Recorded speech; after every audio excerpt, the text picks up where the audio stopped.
దేశం ముక్కలు కావద్దు, కులాల పేరు మీద, మతాల పేరు మీద, దేశ సమగ్రత కోసం చెప్పని కాశ్మీర్ నుంచి కన్యాకుమారి దాకా పాదయాత్ర చేసి దేశాన్ని ఒకటిగా చేసేటువంటి ప్రయత్నం చేయడం జరిగింది. ఈ మధ్య కాలంలో రాహుల్ గాంధీ గారు సమాజంలో ఉన్నటువంటి కులాల దామాస పద్ధతిలో ఉద్యోగాలైనా చదువులైనా వాళ్ళ హక్కు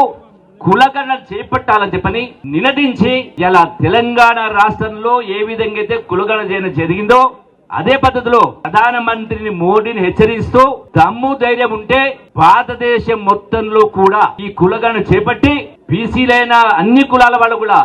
వాళ్ళ జనాభా నిష్పత్తి ప్రకారం వాళ్లకు రిజర్వేషన్ హక్కు కల్పించాలని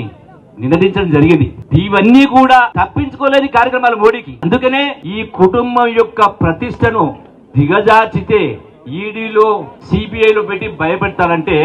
ప్రాణత్యాగం చేసిన వాళ్ళు, యావత్ ఆస్తిని దారాదత్తం చేసిన వాళ్ళు, సంవత్సరాల కొద్ది జైల్లో ఉన్నవాళ్ళు ఇవాళ గాంధీ కుటుంబాన్ని మీ తరం అవుతుందా వాళ్ళ ప్రతిష్ట మార్చడానికి, పరిస్థితి దిగడానికి? మోడీ ఇటువంటి 100 మోడీలు వచ్చినా, మోడీ ధ్వజం వచ్చినా ఈ రోజున మీరు ఏమీ చెయ్యలేరు అనేది